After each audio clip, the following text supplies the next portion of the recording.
that camera go pop, pop, pop, pop, pop, pop. Ooh la la la. Hey guys, welcome back or welcome to my channel. My name is Ndinawe. You are welcome if you're a new subscriber, and to all my returning subscribers, thank you so much for coming back.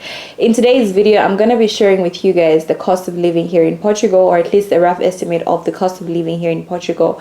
I want to share with you what to expect before you move here. I will not go into details because you know the cost of living depends on the specific individual. However, I'm gonna give you guys a rough estimate. This estimate is for a family of 2 because it is my sister and I. Before we actually go further, I just want to say that I did write down a few points on my phone just so that I don't forget. In case you see me looking down, that's because I am looking at the points that I noted down. The first thing that we're going to talk about, or the first thing that I'm going to share with you guys is the housing costs. So the rent varies depending on location. Bigger cities like Lisbon and Porto, they cost more. Housing costs more in these places. Lisbon is the capital city of Portugal, and Porto is the second biggest city in Portugal. I don't know if it's by landmass, but in terms of population and diversity and job opportunities and all those things, Porto is the second largest. All right. Housing in these places costs more compared to places like Coimbra, for instance. Coimbra is not such a small city by landmass, I believe, but it's considered a smaller city and much more affordable compared to Lisbon. I stayed in Coimbra for a while, so I know that this place is much more affordable compared to Lisbon. Guys, Lisbon is expensive. For a 2-bedroom apartment, the rent varies from 1,200 to 1,500 per month.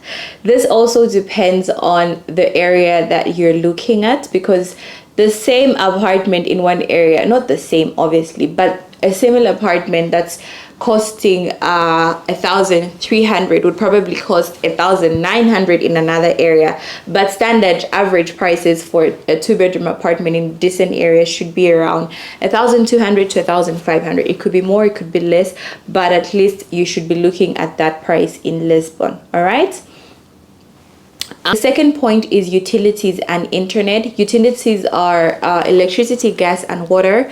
This is sometimes included in the renter price, and in other cases it is not included in the renter price. My sister and I, it is not included in our renter price, so we pay this separately. Roughly in a month we spend about 100 euros to 150 euros for everything together, depending on the month. Okay, so in colder months you should expect to pay more, and in warmer months it's much less. Gas so far is quite expensive, especially after 2022. The gas prices have really gone up, so gas is something that takes up a lot of money, and water doesn't. Water is the cheapest. Okay, there's some months that you literally just pay 14 euros for water, so it is pretty affordable. But collectively in a month we spend about 100 to 150 euros, which is even expensive if you ask me, because there's some people who pay much less. There's some people who only pay like 80 euros, others 70 euros per month. So it all depends, but I'm just giving you guys a rough estimate, or at least you know, a rough figure of what to expect. Also, it's always better to over prepare than to under prepare. Okay, and for my internet, my phone bill, firstly, my phone bill is 23 euros per month for unlimited data. This is one of the best things that I've ever had. Honestly, I love it. My internet is unlimited for the month and I pay 23 euros. This is with Vodafone. And for the internet in the apartment, it's about 30 euros per month. And yeah, that's pretty good. The internet is very fast. It's good. It's strong. It's amazing. So you don't have to worry about the internet being slow or weak or anything like that. It's pretty good. And the company that we use is Mayo.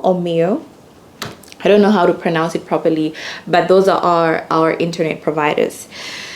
And for groceries and food, I actually wanted to do a shopping haul to show you guys how much exactly you should expect to spend on certain things.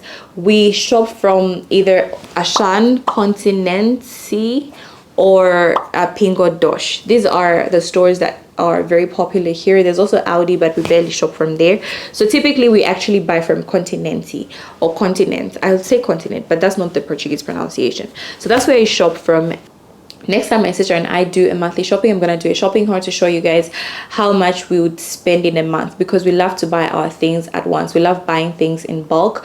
One thing that we do spend on a lot are like cleaning agents, as well as, you know, dry food products. So yeah, we buy all these things from the groceries from Continente. And on a good month, we usually spend at least 200 euros for everything, and these things would last us the whole month. So for a family of 2 adults, at least expect to spend about 200 euros more or less. It all depends on how much you guys cook, or how much, you know, it all depends on what kind of an individual you are. We, like I said, spend a lot on cleaning agents, as well as, this is also including facial stuff. Are they called facial things? Beauty stuff? Like face cream, serums, yeah, those things. They're also included in 200 euros. So you can imagine that it is actually quite affordable. Yeah, I would love to believe that it is affordable. What do you guys think? Please tell me in the comment section down below, because I think that is pretty affordable for the whole month. Obviously, there are things that would get here and there, like chicken, meat, you know, all these little things. But for the whole month, once we buy things at the beginning of the month, they would last us the whole month, or maybe even go to the second month. But this should be about 200 euros for us. So if you eat more, or you have a family that is larger, then maybe 300 euros or even less. So it all depends on your dietary requirements. All right, then the next point is on transportation. I mentioned this in my previous video. Transportation is pretty affordable here in Portugal, and also quite efficient, especially in the big cities like Lisbon and Porto. So for a transportation card, my monthly subscription is 40 euros. Like I mentioned before in my previous video, people who are below the age of 23, transportation is absolutely free, so they are exempted. Okay, they are exempted.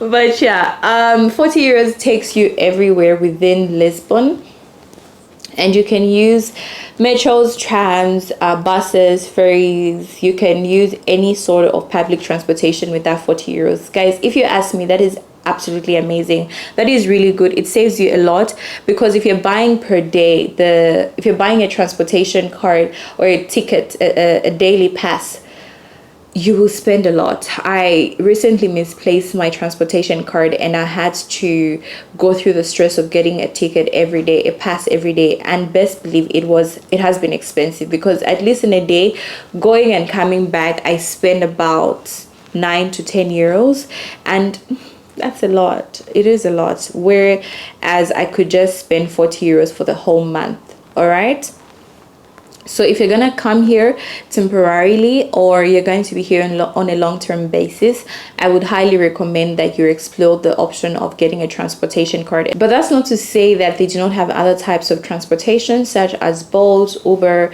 all those private taxi companies. They do have them, and they have them in abundance. So you will get what you want, depending on whether you want luxury, you want economy, you want green, you want Uber assistance, whatever that you're looking for, they have that. And the prices are pretty affordable as well, because for a distance of about 12-15 minutes, sometimes you should expect to pay about 350 to 450 euro, not 450, like 3.5 to 4.5 euros. And obviously the prices increase with the increase of the distance, but within Lisbon it is usually below 10 euros. Yeah, it's usually below 10 euros. But there are some days where the prices just spike. On rainy days, the prices go up, and also on special days such as New Year's, Christmas. Yeah, those days the prices are like triple the actual price. So look out for that. And with the healthcare is free and also not free. So they do have a public healthcare and also a private healthcare. The daily insurance, not the daily, sorry, the the private insurance ranges between 50 to 150 euros per month, depending on your healthcare providers. So yeah, that is something that you should expect. And like I always say, it can be less, it can be more. This is just a rough estimate of what the private insurance fee is like. The private healthcare is absolutely free. You do pay, I think, a certain percentage towards healthcare insurance, but I think this is something that leaves your account without even knowing that it has left your account, except you like look very well. So yeah. Then the next point is on education and childcare.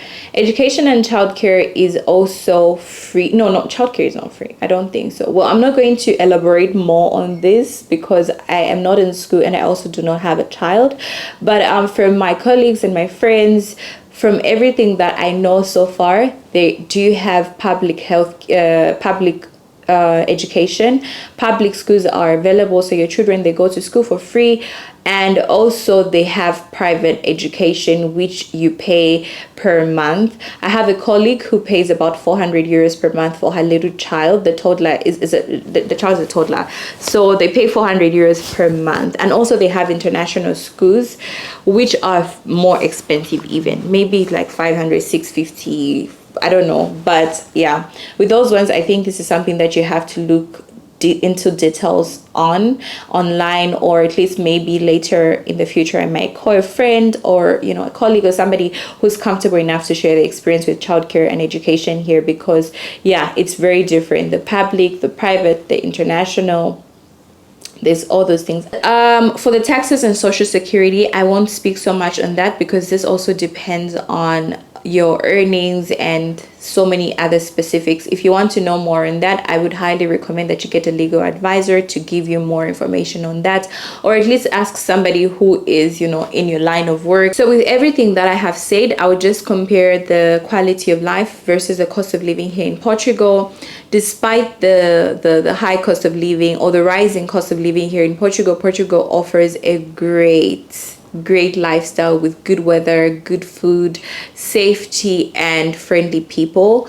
And also the other thing about the Portuguese people is that they're well cultured, they're nice people, they do have great manners and everything. So yeah, it's an amazing place to stay in. It's an amazing place for a family as well. At least that's what I think. Okay, I'm pretty sure people who do have kids and families will probably have something to say depending on their experiences, but at least from my own standpoint, this is what I think. And if you do have like a different experience, feel free to share that in the comment section down below. Someone may be able to learn a thing or two from what you have to say. With that being said, I hope you guys enjoyed this video. Please don't forget to like if you haven't already. Also hit on the subscribe button if you haven't subscribed. Click on the notification bell so that you get notified every single time I upload a new video. Thank you so much for watching, you guys, and I'll see you in my next one. Bye. Listening in your car, at your job.